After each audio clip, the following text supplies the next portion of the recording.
One warm June morning in Seoul, South Korea, a chestnut filly with a large white blaze staggers to her feet.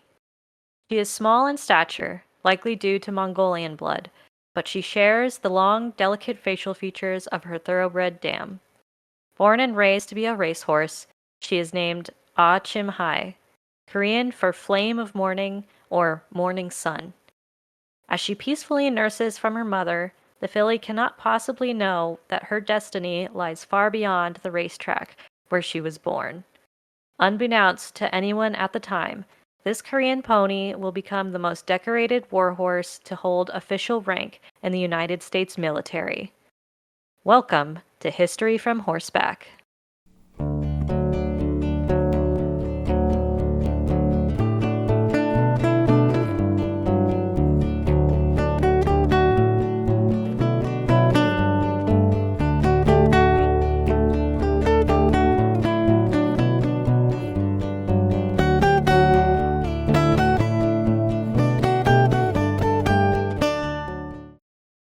This is another story that I've never heard of, by the way. This is another Oh, story that really? I know the name. The name sounds really familiar, and I'm sure as we go through it, I'm gonna be like, "Oh yeah, I've heard this story," like I always do.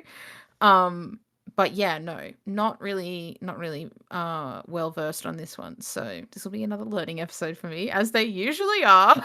I mean, I'm not gonna lie, I hadn't heard of this horse before or this story, but Jay likes to watch this one YouTube account called The Fat Electrician, and he's usually doing like war history and war stories, and then occasionally talks about like the history of different like businesses for. But anyway, that's not important.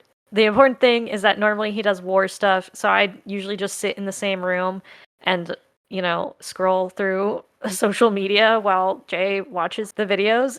But then this one, it starts and he mentions it's a horse, and I was like, hmm? Like, oh, Yeah. And the video itself is actually really good. Like it's very informative. And I was like, okay, well, I'm gonna have to talk about this at some point. Hello everyone, my name is Keegan. my name is Keely.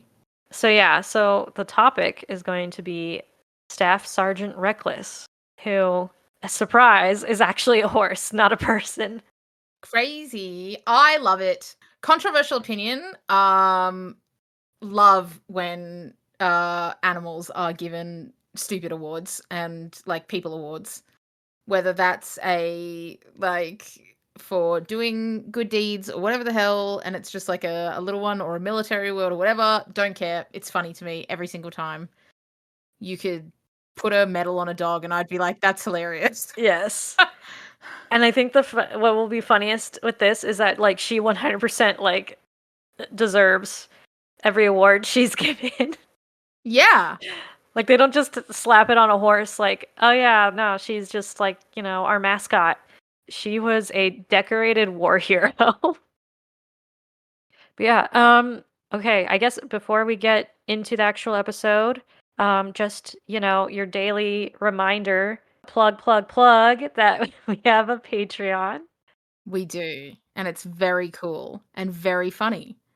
Yeah, we just recently posted a new bonus episode, and it is in video format for the first time Very because, exciting. yeah, because it is a movie review, and so it has movie clips in it, as well as our little horsey avatars to talk to you. Everyone loves a uh, horse sonar. yes, yeah. So yeah, like definitely go check that out. There's also other perks that you can gain access to in addition to bonus episodes.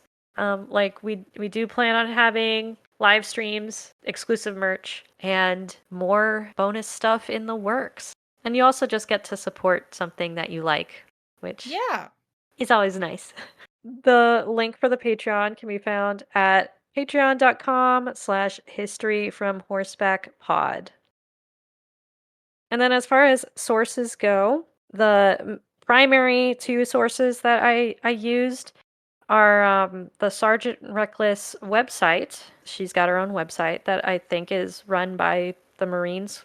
And then Sergeant Reckless, America's Warhorse, which is a book by Robin Hutton.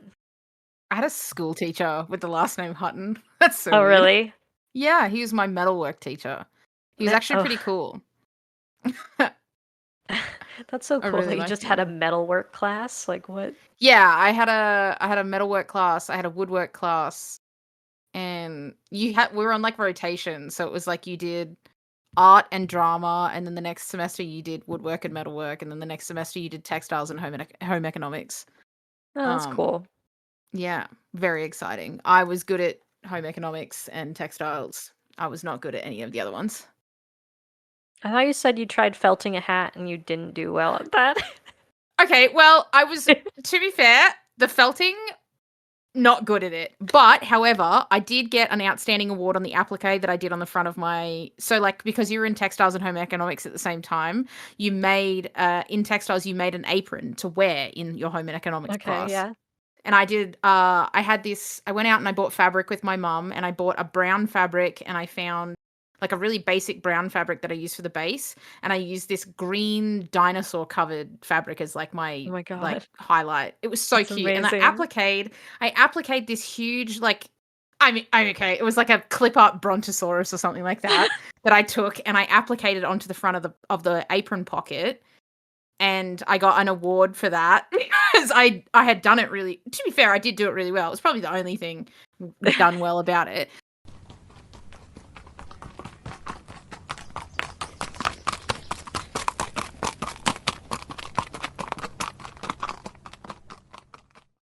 In 1950, when Ah Chim Hai was only 2 years old, the Korean War broke out. As a quick crash course, in 1945, the Korean peninsula was divided roughly in half near the 38th parallel, which is this straight line that goes horizontally through the peninsula, if you look at a map. The northern half was occupied by the Soviet Union, while the southern half was occupied by the United States. And this was all like post World War II, like directly afterwards, as it had previously been occupied by Japan. And then the Allies took it. And then, Yeah, I was gonna say did their thing. yeah, exactly, did their thing. And we're like, actually, we're better. And then the US and the Soviet Union couldn't agree because the Soviet Union was like communism and the United States was like no. Yes. So as a result, two governments ended up forming in 1948. One was the Democratic People's Republic of Korea, which is a very misleading name for the communist and non-democratically owned government that is also called North Korea, and the Republic of Korea, which is called South Korea. In June of 1950, the Soviet backed Korean People's Army, so North Korea, attacked South Korea, taking a majority of the country and pushing the South Korean forces down to the tip of the peninsula. However, the UN denounced North Korea's actions, and in September of that year, the UN forces, which were made up of 21 different countries, but 90% of the forces were US, landed near Seoul, which is the capital of South Korea, and managed to force the KPA troops all the way to the Chinese border. So the US, or the UN technically, had the North Koreans pretty much almost beat. At the time, the also communist nation and ally with the Soviet Union, China, entered the war on the side of North Korea. And so once again, the script was flipped. And after months of back and forth fighting, the opposing forces ended up near the original 38th parallel line. All of that, but basically nothing. Like it just Mm-hmm. ugh, it's so rough, dude. And Yeah, it's still so tense over there. yeah, I know. And then it's like, okay, so that all happened like in within like a year, essentially. Yeah. That back and forth. And then the rest of the war was pretty much just a stalemate. happening at that 38th parallel line, or roughly around Yep. there. Now, one of the reasons why that 38th parallel line is the line that they were at a stalemate at is because it's basically a mountain range, or like a long Yeah. series of hills that cuts the landscape in half. And also, like, who wants to fight over a mountain and, Yeah. like, a ditch? Like, bleh. Yeah. And that's kind of what the war was from around 1951 to 1953. Like the war was essentially just fighting over like hills. Like they'd have an Yeah. outpost on each hill, and it was just fighting over who could have that outpost. And just a lot of constant back and forth sort of stuff, which I feel is one of the reasons why people kind of ended up so jaded about that war in particular. Yeah, for sure. Not to mention that for, like, the people who live on the South Korean, North Korean border or, like, in Yeah. close vicinity to it, like, that war is still very much going on.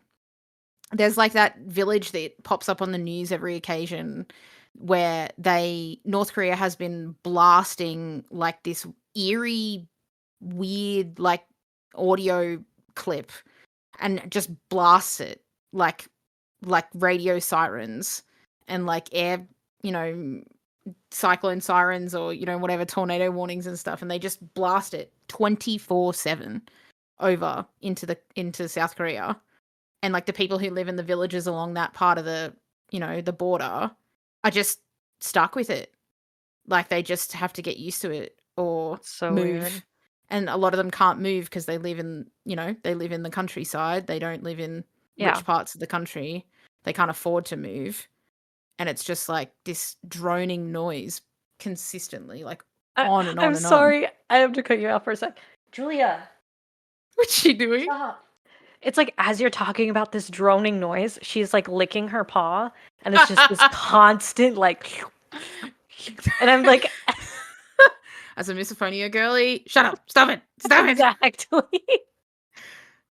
Me But looking it's at just Griff. funny because Please stop licking your paws. it's just like you're like literally talking about this droning noise going on, and I'm like, she won't stop licking. Kill her. I'm gonna kill you. I'm not actually, but I'm. Oh. Yeah. And to be fair, like, it's really funny because the eerie Girl. noise only started because they, like, it, like, when they talk to the people who live in the villages, they get frustrated because they blame it on the South Koreans for blasting K-pop all day over to North Korea. And they're like, "Well, you guys started it. Like, what are we supposed to do?" No, I mean, yeah, it is still an ongoing issue to this day. The US still has troops over there Yeah, on that the doesn't shock border. me. Yeah. I mean, it's no different from Germany. Like, you can go to Germany today and still see the difference clearly, like, clear as day and night, like black and white, of, like, where East Germany begins and West Germany starts. Mm. Like, it's so, the architecture, the people, the culture, the food, like, some brands exist. Like, Nadine has this like flavor of soft drink that she's obsessed with over there, but it's only sold in East Germany. It doesn't exist in West Germany. It's Oh, really weird. really? Yeah, yeah, no, the company just, like, doesn't ship it over there and, like, doesn't really sell it, and it's not popular there, so why would they?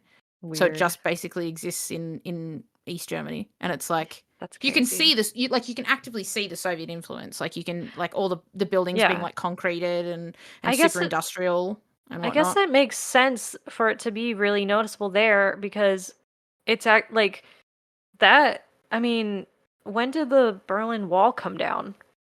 That was Only in the 80s. yeah. Yeah, So that literally the was 80s. yeah. And they have, like, what's called like, German Reunification Day, which is, like, their biggest country holiday, which Yeah. is just, like, yeah, so, like, I say the 80s, it was November 9, 1989, so it was basically the start of the 90s. Yeah, that's Um, crazy. yeah, and it's wild. Like, going to Berlin was one of the biggest, like, trips that I ever did. Like, doing my tourist trip of Berlin was, like, the biggest one of the biggest trips that I ever did. But yeah, like it's crazy, like being able to just like see it like in your face, like how split it still is. Mhm. It's wild, and I can only imagine that Korea is exactly the same.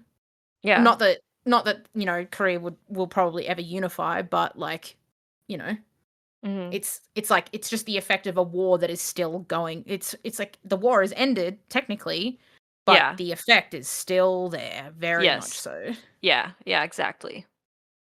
Getting back to our topic involving the Korean War, what we're going to be focusing on mainly are some of the most important outposts or important hills, or at least they were considered some of the most important. They were called the Nevada Complex, named Reno, Vegas, and Carson after the gambling cities in the state of Nevada. Incredible names, really. Yeah. And this region was incredibly important to hold because basically, if you broke through that complex, you could have access straight to Seoul. Like, Yeah. there is very little stopping you from reaching Seoul.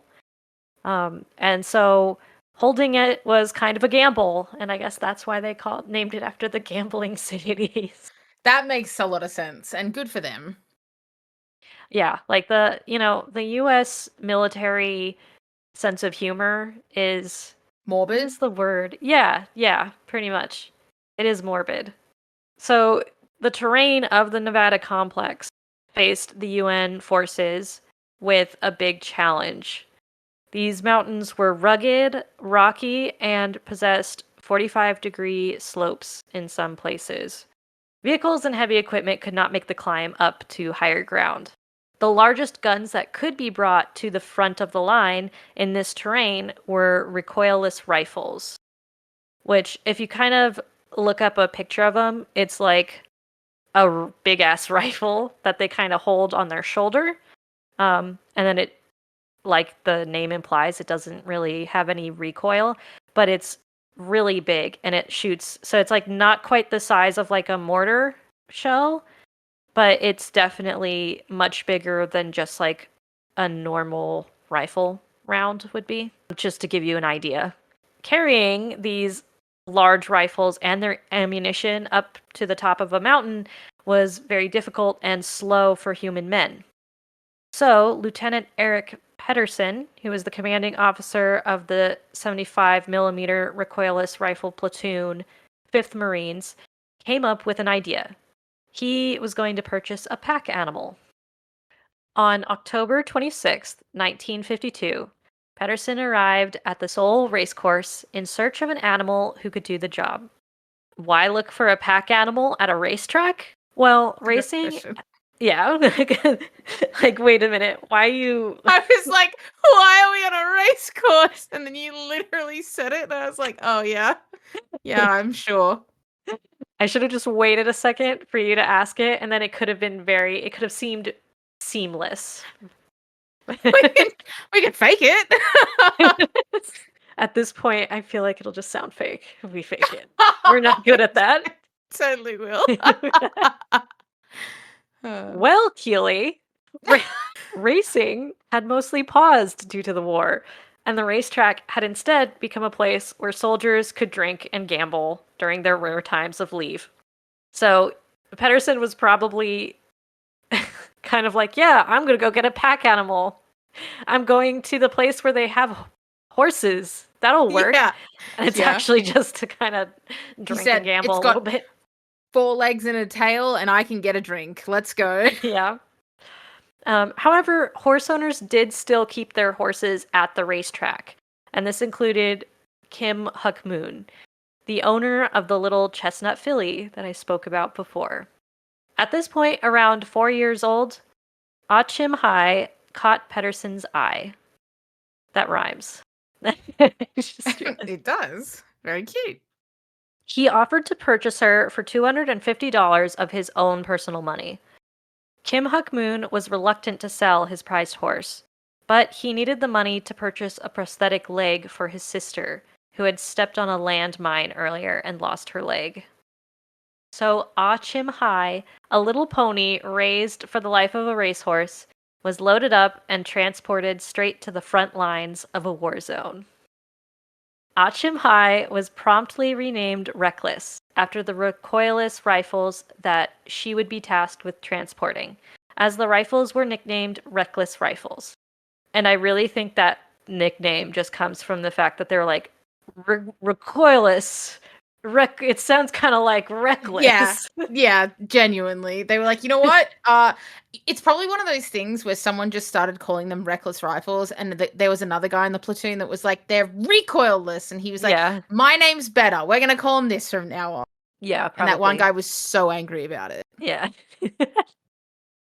Reckless took to her training quickly, and many Marines remarked on her bravery and her intelligence. She was desensitized to the sound of artillery fire, learned how to avoid barbed wire, learned how to run to cover when the sirens were sounded, and even learned how to lay down to avoid enemy fire. While awaiting the arrival of a custom saddle created to allow her to carry the artillery, Reckless helped string telephone wire up the hills, opening up communication between the front line and the ammunition and medical stations. Once Reckless's saddle arrived, her daily duties included transporting artillery and supplies up to the front line. And just kind of like a reminder of what this terrain that Reckless is having to travel looks like.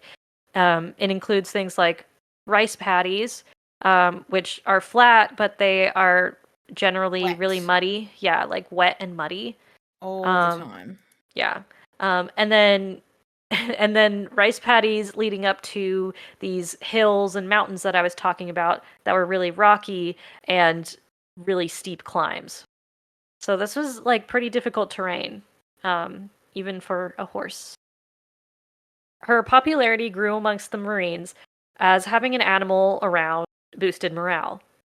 She was treated like any other Marine, meaning she ate what they ate and she drank what they drank. So this included That's things. so good. This little pony had the best line.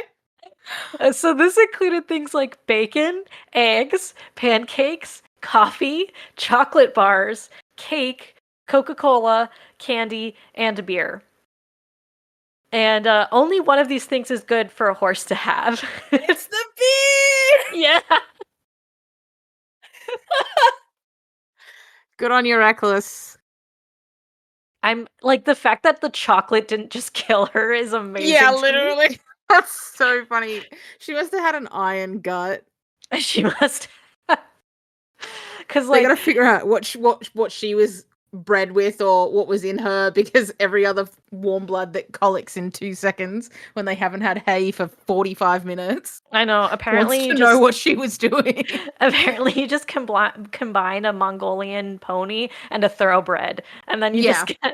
get a You'll get badass. the TikTok audio from a while back that was like, I think I'm allergic to tap water. Concrete or like like that one was like that's it. She was licking concrete before it was cool. Seriously. Um in case you don't know, like horses react to chocolate in a similar way that dogs do. So it's really bad for them. I was So gonna say, the fact they're feeding her chocolate bars is like that is not good.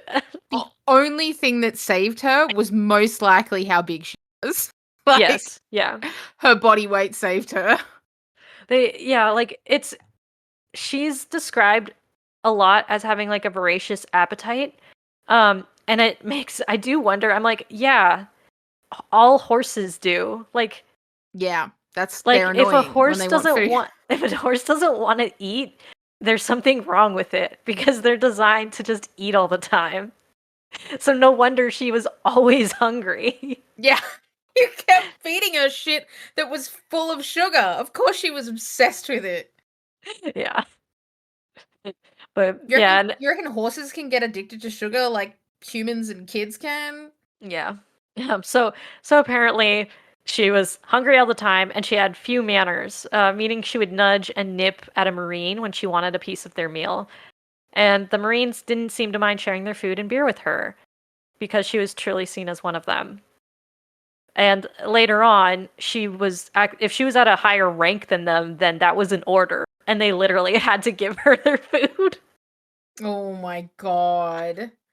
So in March of 1953, what would later be purported to be the war's fiercest battle broke out on the Nevada complex. The Chinese and North Korean forces unleashed a barrage of bombs and shells onto the crest of the hill named Vegas. The roar of constant fire was so deafening that no one could communicate between the front line and the back, meaning that any heavy artillery, which required a forward spotter, could not be utilized effectively. Basically, with the like mortars and whatnot, they require someone telling them, like giving them coordinates or like a distance Mm, to know exactly what they're firing at, because otherwise they're firing so far away that the people yeah, actually manning it aren't seeing what they're aiming at. yeah. They're just Um, following orders. yeah, and so they have like a little telephone line usually that they communicate through. And then, but this noise was so loud that they literally couldn't communicate with each other. And so the defense of Vegas and in turn Seoul rested squarely on the recoilless riflemen because they didn't need that um, audio communication in order to do their jobs. Mm. So knowing that their lives depended on a constant supply of ammunition to the recoilless rifles, the Marines had no choice but to load Reckless up and send her up to the exploding mountainside. Despite all odds, Reckless made it up the mountain with the ammunition, and then was sent back down with a pair of wounded soldiers on her back. And then she did it again, and again, and again. The battle continued for 5 days, and every day she carried ammo up the mountain and wounded soldiers back down. In one day alone, she made 51 trips, walked over 35 miles, and carried 386 rounds, which weighed a cumulative 9,000 pounds, and carried wounded soldiers, sometimes two at a time, back to the medical camp. She made a majority of her trips alone, meaning that she could have fled in terror at any point, but she was just relying on her training and the fact that she like knew the route. She at that point she had memorized the route, Yeah. which is crazy. So she didn't have anyone leading her. Like No, sometimes she just some knew. yeah, sometimes she had like a wounded soldier on her back, but they were wounded. They weren't riding her. They were just like No, loaded. They were they were just like on her. yeah. That's wild that she was Yeah. just she was so she's like, "Yep, okay, this is what I do. I walk this Yeah. way and that way and this way and that way." Yeah, it's crazy. And she was under fire like a lot of the time. So Reckless was unfortunately wounded twice by shrapnel. But she was patched up at the medical tent and she made a full recovery. But that's just crazy because I'm like, It's yeah, it's like it's funny because like people always say, "Oh, like would a horse know its way home?" And it's mhm. like, well, yeah, like of course. And if they walk a trail long enough or whatever, it just this kind of solidifies to me just how important routine is in lives. Like if you have a horse, that horse needs a routine, and if they don't have a routine, they probably won't be doing as well. They just really like doing the same thing. Yeah. Yeah, it's crazy because and it's just crazy because you know, when I was first thinking about doing this one, I was a little bit on the fence because I was like, okay, how much of this is really an animal being like brave of what, and putting that in quotes, and how much of it is just like, an animal doing what it, feels like it has to do? Yeah. Like, is this really an animal showing like exceptionalism, or is it an animal being like forced to be in war? Yeah, exactly. Because that's, And like, what you always worry about, right? Like, yeah, the first, like, we joke about dogs being narcs and stuff like that, but like, it's not like they get a choice. And yeah, exactly. it's awful because they are used as a commodity to do things, like sniffing for explosives and things like that, and it's like, we don't put humans doing these things for a reason, and it's brutal, but yeah, I mean, it's hard. Yeah. And so when I realized she did have, I mean, sh she wasn't like there wasn't someone leading her. There wasn't someone forcing her with like, I mean, like there, she just did it like by herself. Yeah. That's what shocks me about it, is the fact that, like, even if she, was getting hurt or whatever, like, she was still determined to just keep plodding along and going back and forth. Yeah. I mean, like horses are prey animals and their natural instinct generally is to like flee for their lives. Yeah. So her not doing that, kind of wild. It Yeah. really makes you wonder why, right? Like what Yeah. in her little animal made her go, you know what? I'm going to keep doing this. I'm going to keep back and forth. I'm going to keep doing what I have to do, etc., etc. And that's just the way it's going to be. Like, I mean, at this point, so it'd been like 5 months or so that she had been like with the Marines. And them, very quickly they treated her as one of their own and bonded with her.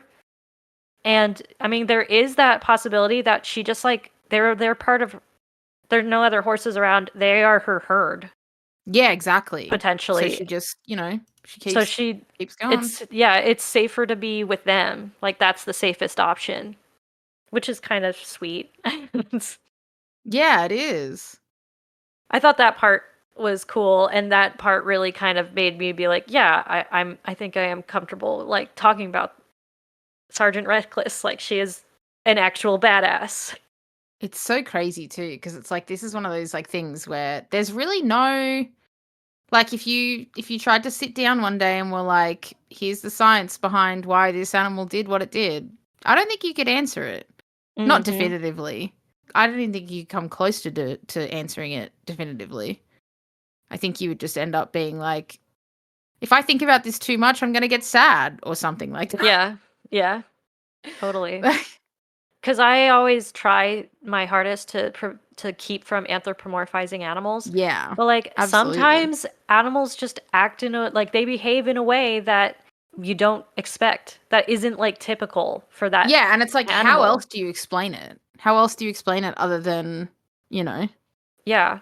Other than Because just like, like, because like people would look at Reckless's scenario and they'd be like, how do you explain this other than like anything other than like, mateship, camaraderie, and love? Like, you don't. But these are all like stereotypically human emotions that project mhm, onto other people and ourselves and whatnot. But it's like you said, like it could just be that she just recognized these people as her herd and she knew that that's what she was doing, and the routine kicks in and all of a sudden that's just work. mhm.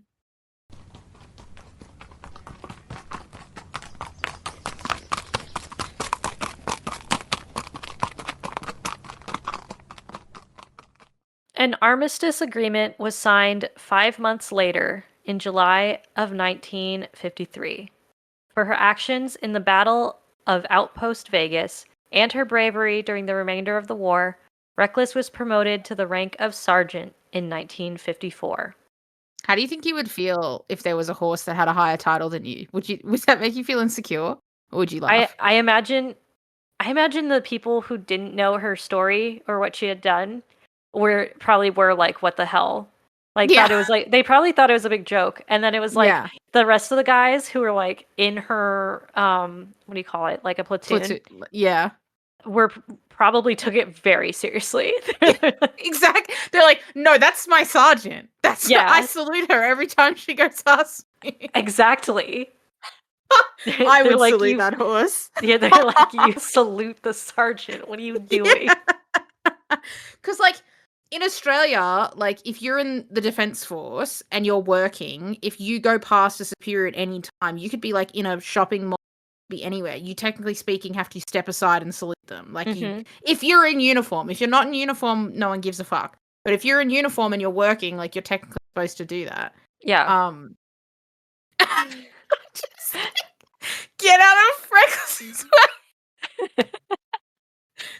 just like a bunch of people lined up saluting her. Like, that's all I see in my head, and I kind of Yeah. love it. It's really No, funny that's to me. great.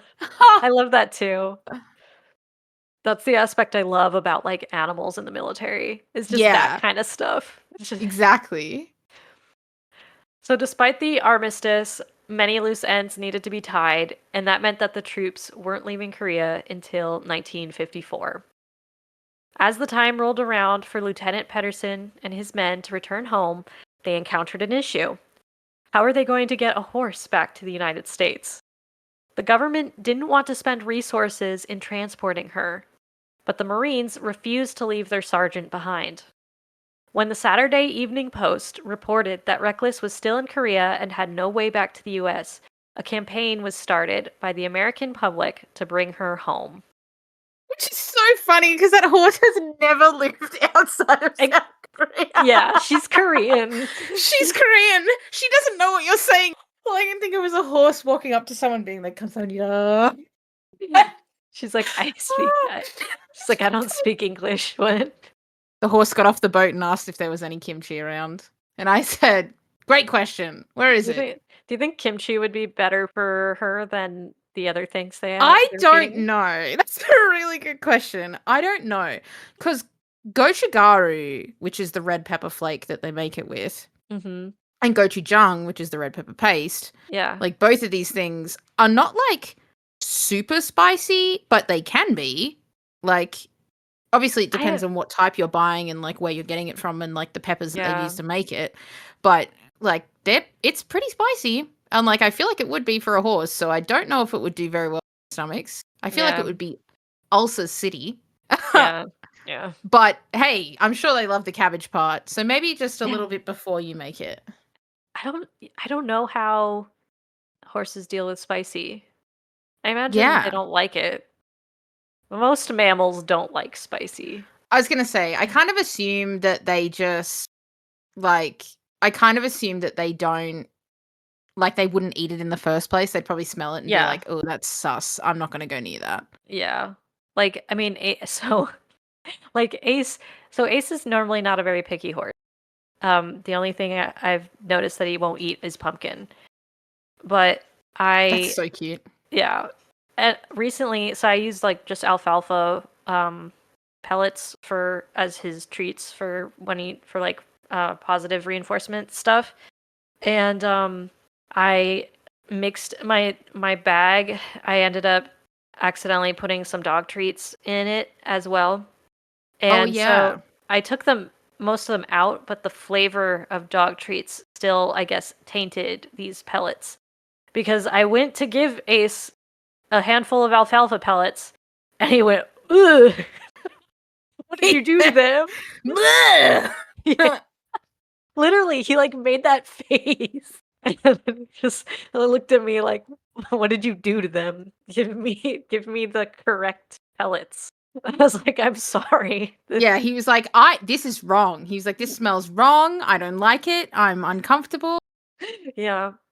So an executive at Pacific Transport Lines, Stan Koppel, read the article, and I guess it was touching to him because he offered to let Reckless ride free on one of his company's ships, but he could only arrange for it to be from Japan to San Francisco. So the Marines needed to get her Wow. to Japan.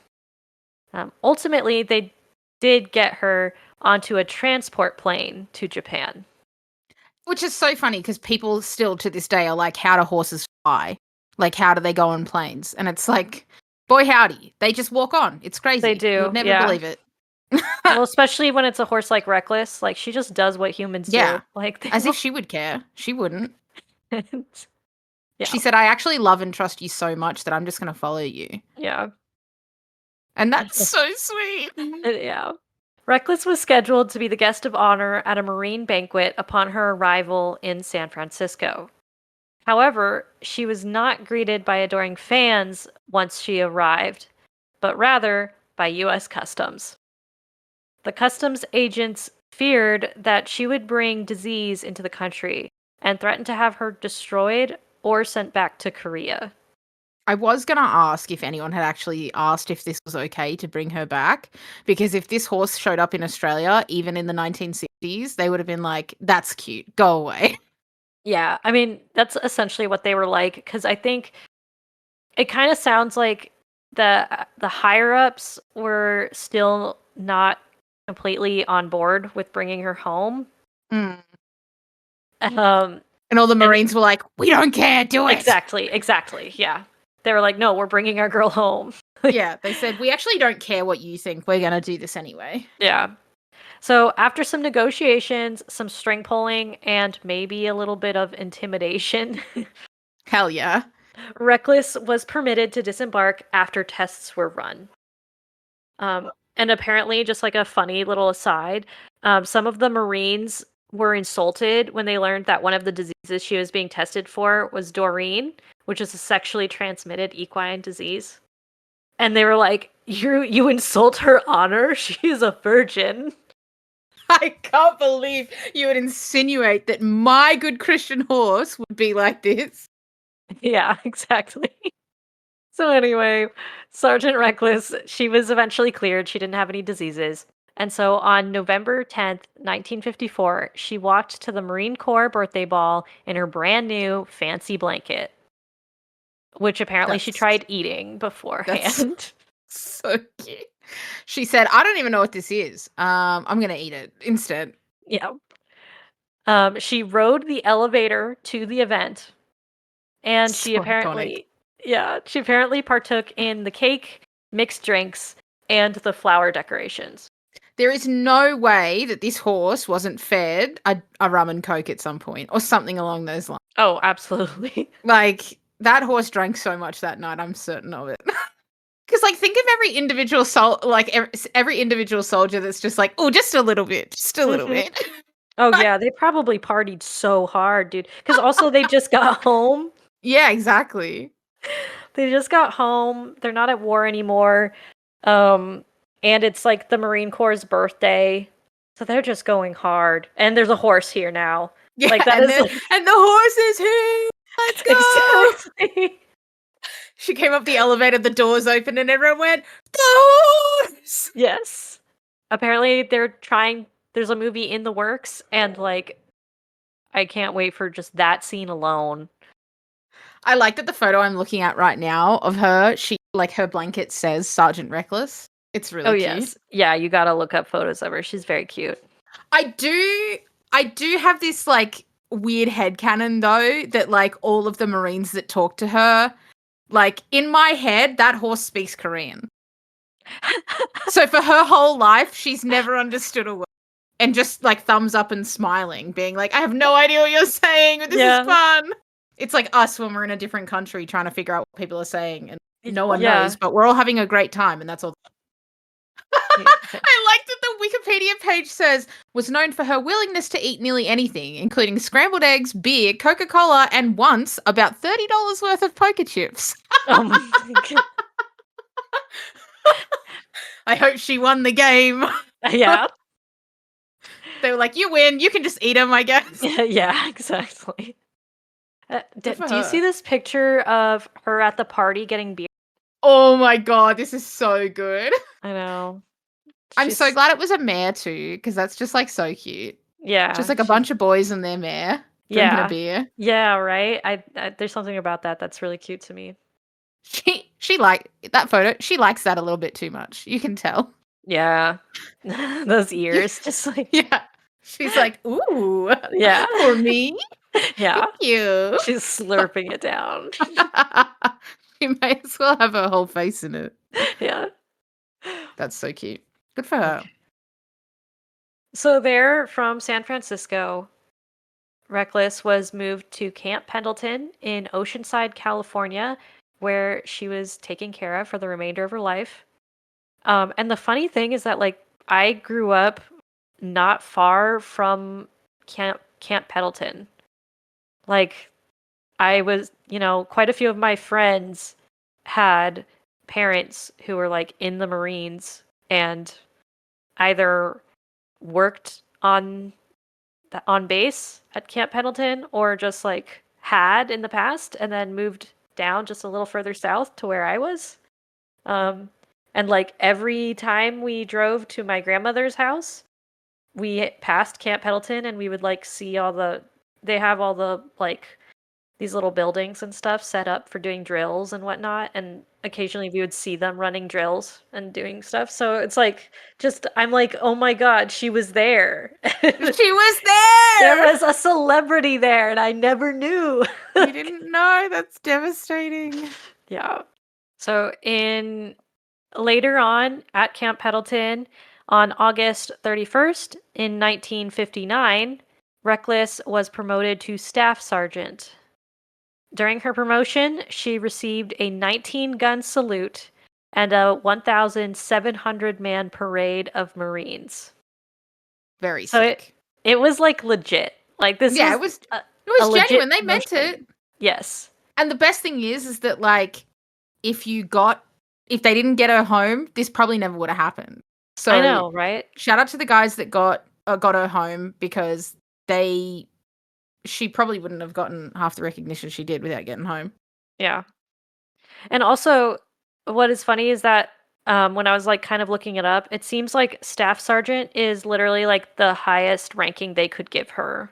Yeah, yeah. As a and because also because she's like technically enlisted, she's not like she Yeah. didn't go to college. It's really funny because like it's like one of those things where like technically had a combat role, so it's not like she could be Yeah. restricted by non-combat like titles and things like that, which Mhm. is so funny. Like she's eligible for everything. Mhm. It's Yeah. great. Um she was not allowed to be exploited for commercial interests. They really wanted to like protect her. And so any products that she endorsed or promoted had to be something that she personally liked. That's so funny. Like, Yeah, oh hey, we want Reckless to promo our new horse treats. They're like, well, does she like them? exactly. It's like, She turns her nose up. Sorry, no can do. She's gotta like it. yeah, exactly. Which is great. They didn't charge money for her to like make appearances or that sort of thing. Instead, the shows and businesses they needed to donate $1,000 to a marine-based charity. That's pretty good. I would have Yeah, liked some equine based charities too, but that works. I'm sure that not many existed back then. So yeah, and I mean, like to them, she was like a a marine. Like marine. she wasn't Yeah, just she like was a not a horse. horse. She was a marine. Yeah, Marine first, horse second. I'm surprised they didn't do her like custom shoes and shit. Let's be real. yeah. I mean, like Her she had her like custom blanket. blanket Mm. and that kind of stuff. Um, That's still. that I'm sure that that's still got to be hanging up in a museum somewhere, right? yeah, I bet. I wonder where it is. But like apparently, like her blanket was important because that's what all of her like later on when she received like awards and decorations like Mhm. that's what they were uh like she didn't have a uniform so that's what they put them on is her blanket. So it's like when everybody has to be uniform with all their decorations and awards on, like she would have her blanket on with all of her stuff.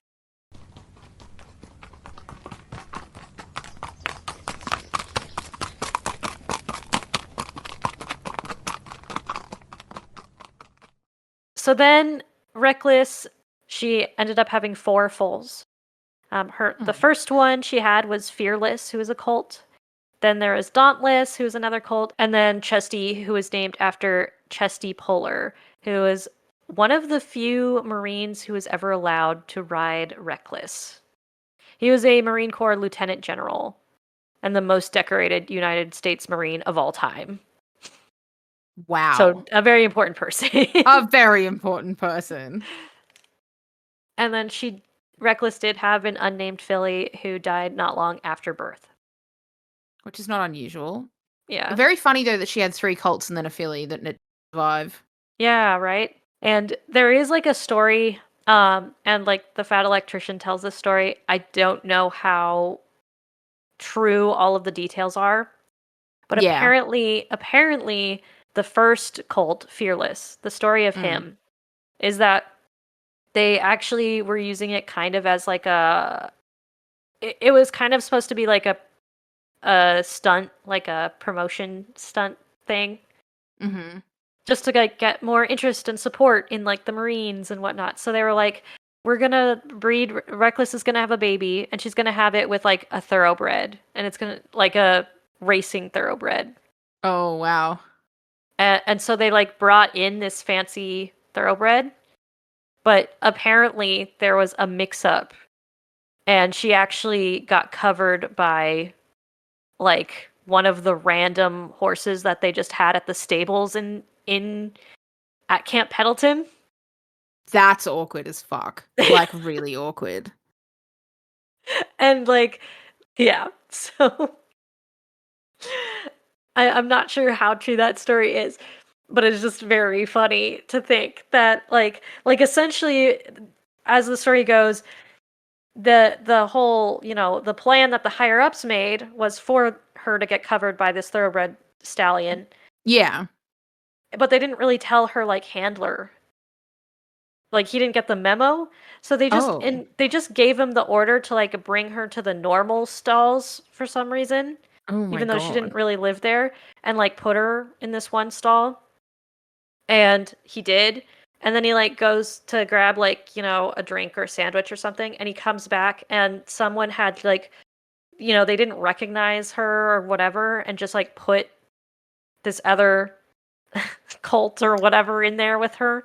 This is why things are so specifically tracked and counted these days. Yes. This is Yeah. why in the thoroughbred industry, like 3, 4 separate people have to sign off and say that they witnessed it and that everyone was using the right horse, blah, blah, blah. Yeah.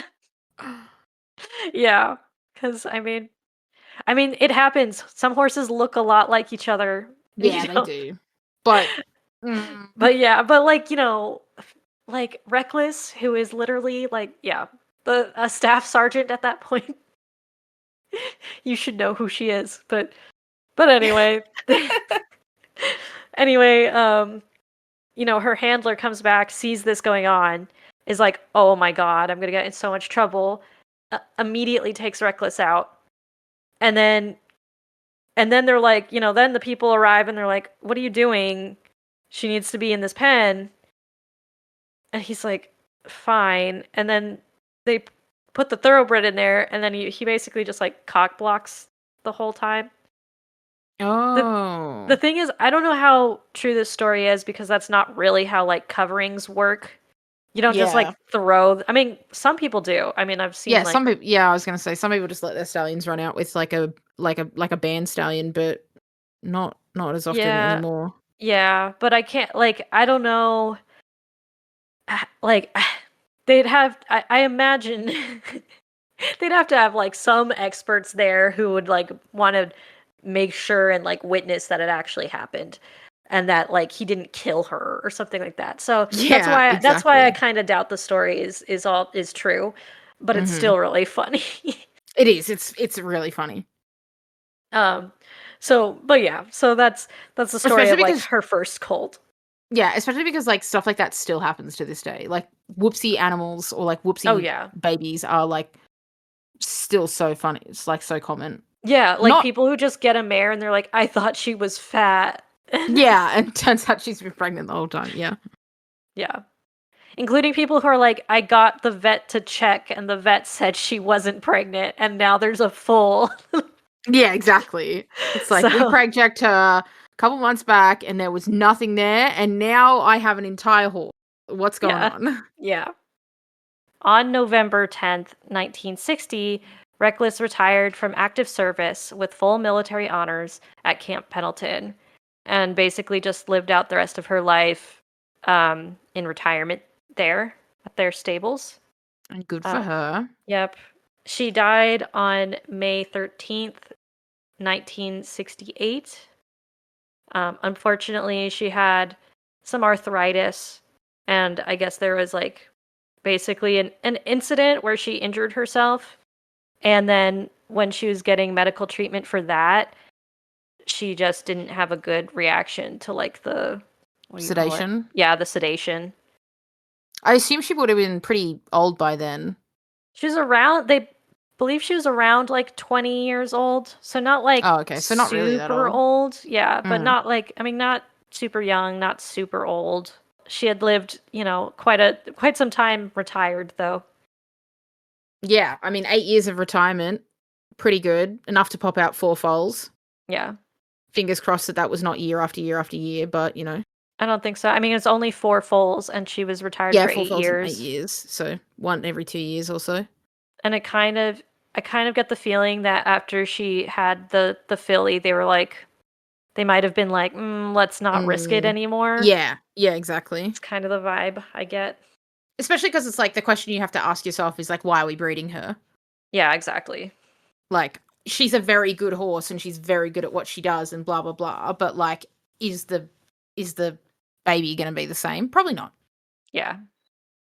And also, like, really know anything about her breeding, not that it matters as much back then, or not Yeah. that people cared as much back then is what I should say. Either way. And by then, like, there was not really much of a reason for horses anymore. Yeah. And, like, Like, from that in point my on. head yeah, exactly.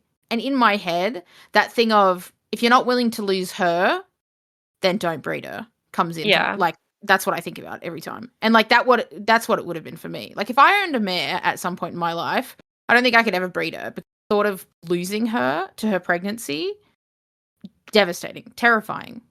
That's the Because main it's like reason why my friend hasn't bred her mare. She's like, "Oh, like I, there's part of me that wants to like breed a little cute like mule baby out of her.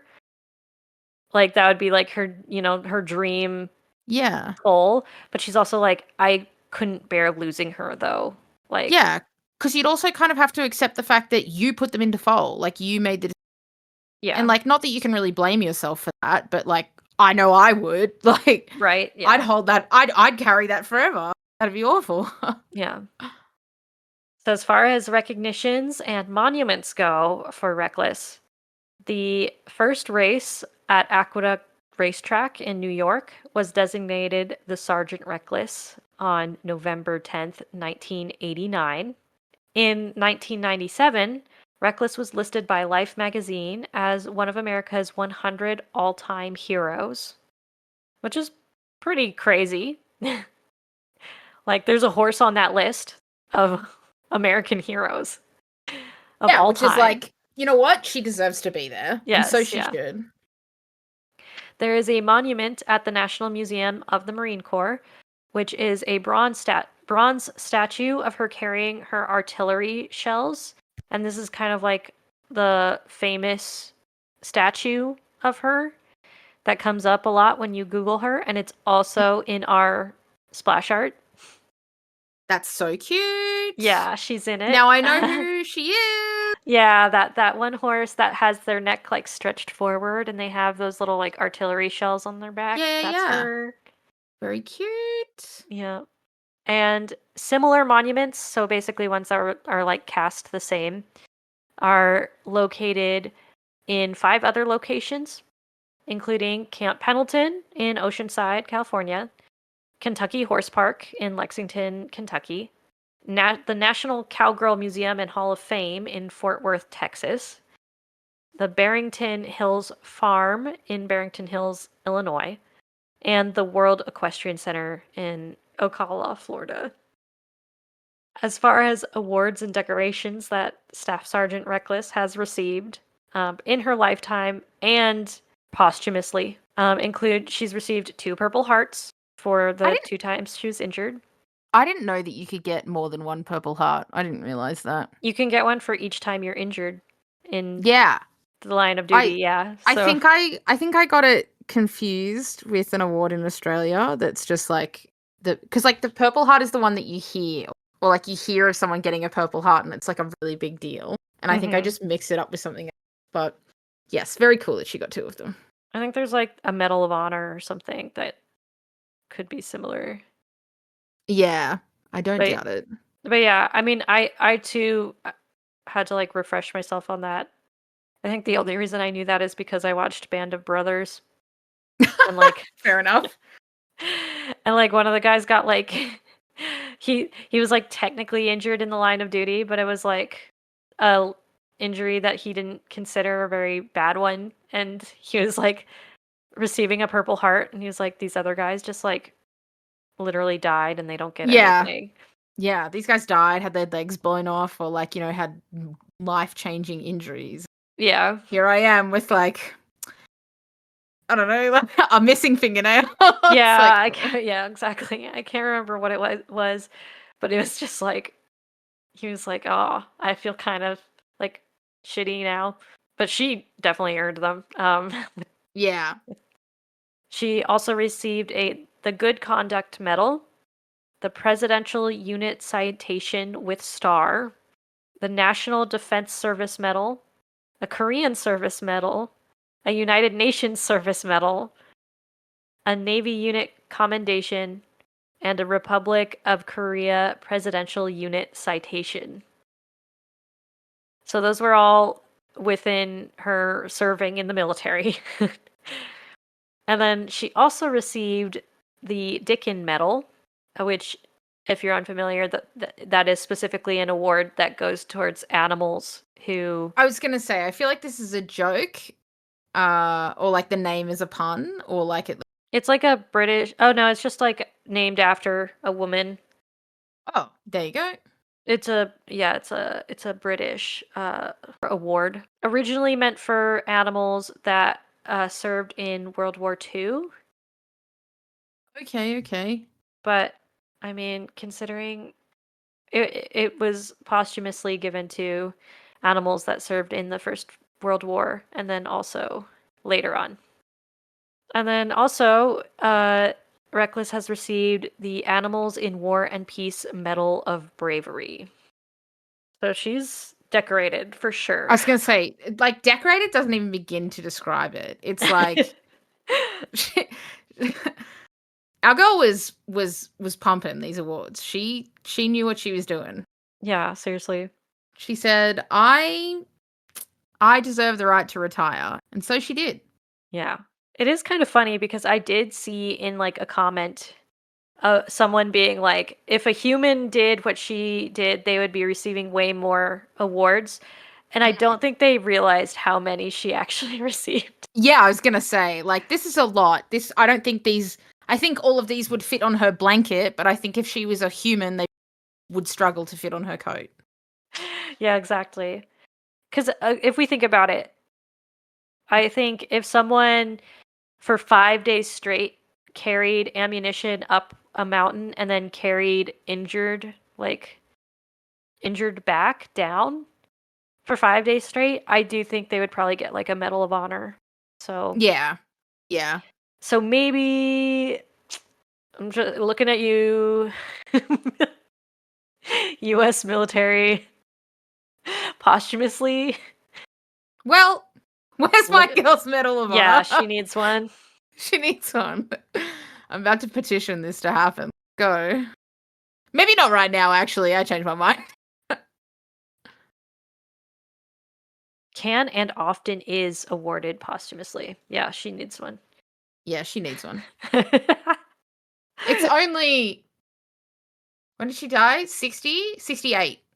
hmm So it's not too far away. It's not too late. A It's little just, while ago. just a little bit.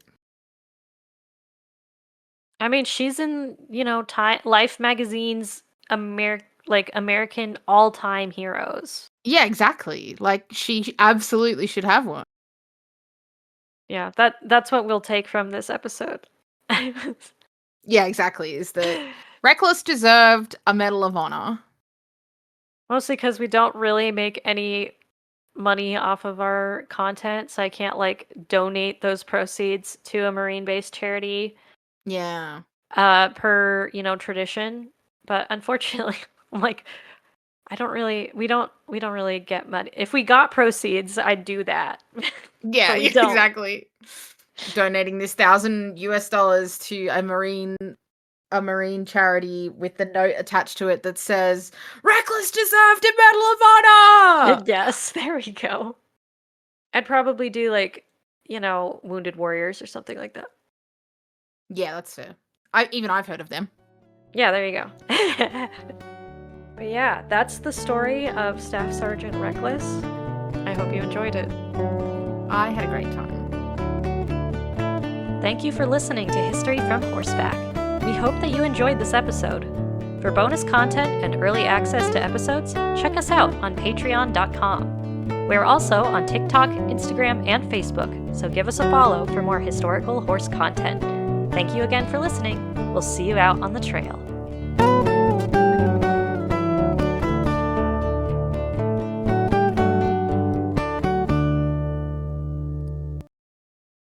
Is this a kid's book? Is there a kid's Reckless No. book? No. Children war books? Yeah, this is the first picture book. Sumptuously illustrated. Sumptuously? Yes. Someone had fun with a thesaurus. What the